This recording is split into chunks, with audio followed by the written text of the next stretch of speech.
Hurricane Erin is making its closest pass to the East Coast today. Winds are whipping and massive waves are hitting the shoreline as the storm barrels north in the Atlantic. Erin is not expected to make landfall, but the outer banks of the system, well, they're still packing a punch. Here's a closer look at the conditions in North Carolina. At least 2 beachfront homes almost collapsed as waves pounded the outer banks. You can see that in this video here. CBS News meteorologist Rob Marciano is following the storm from Kitty Hawk, North Carolina.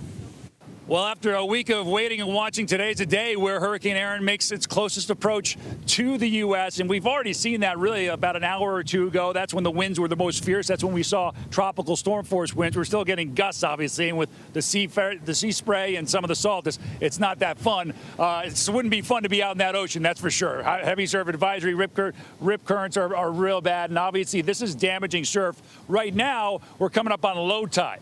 High tide, the water is much higher. High tide is what we're worried about as far as breaking through some of these sand dunes, potentially overwashing some of the roadways. We haven't seen many reports of that. That's good news there. No reports of power outages, even though we have seen wind gusts to tropical storm force. And what we're hearing in the southern part of the Cape, on Cape Hatteras, Buxton, that area, that's really susceptible to seeing some damage. Yes, they have seen some damage in the way of some overwash in some of their structures, but no structures have been swallowed up by the ocean yet, and that would be a good thing if we can get through this storm without that happening. A couple of more hours of dicey wind and waves certainly here on the Outer Banks, and then all this waves, they go up into the Jersey Shore, Long Island, southern New England. And that's through tomorrow, even though the center of this thing will be well offshore and pulling away from the U.S. We're just grateful that this one, at least, has not made a direct hit. We can only hope for more of that as we head into the peak of hurricane season.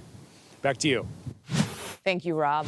Let's take a look at Virginia Beach right now. Hurricane Erin already making its way past that state. Meteorologist Jessica Burch joins us now with more on where the system heads next, Jess. Okay, well, there is some relief in sight. I mean, heading into the coming days, this Category 2 hurricane still, Hurricane Erin, will continue to push off into the east, no longer impacting the continental U.S. into the coming days. However, this did bring a lot of issues along those coastal communities. I mean, storm surge, rip currents, widespread, a lot of dangerous surf just from this system that's still well offshore right now. On top of that, we saw wind gusts forecasted anywhere up to around 45 to 60 miles per hour just along those coastlines. That's the reason why the National Weather Service issued tropical storm warnings all along the East Coast, anywhere from Virginia all the way down into North Carolina too. But take a look behind me. I want to show you some of the impacts that we're still seeing. Of course, life-threatening rip currents are still possible. And as we head into the afternoon hours today, those tropical storm warnings remain in effect. Storm surge can get anywhere up to around 4 feet high as this hurricane continues to billow its way out into the east, still sitting at a Category 2 status with max sustained winds at the center up to around 100 miles per hour. Now, keep in mind, this has been an explosive storm system. Just earlier this week, actually over the weekend, it went from a Category 1 to a Category 5 within the matter of only 12 hours.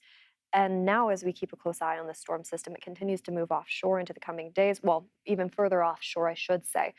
And we're continuing to keep a close eye on the impacts all along that coastline. We have wind gust forecast anywhere up to around 50 miles per hour today, all along that coast, but that's going to start decaying as we head into the coming days. I'll have more on this in a bit. For now, back to you, Mugo.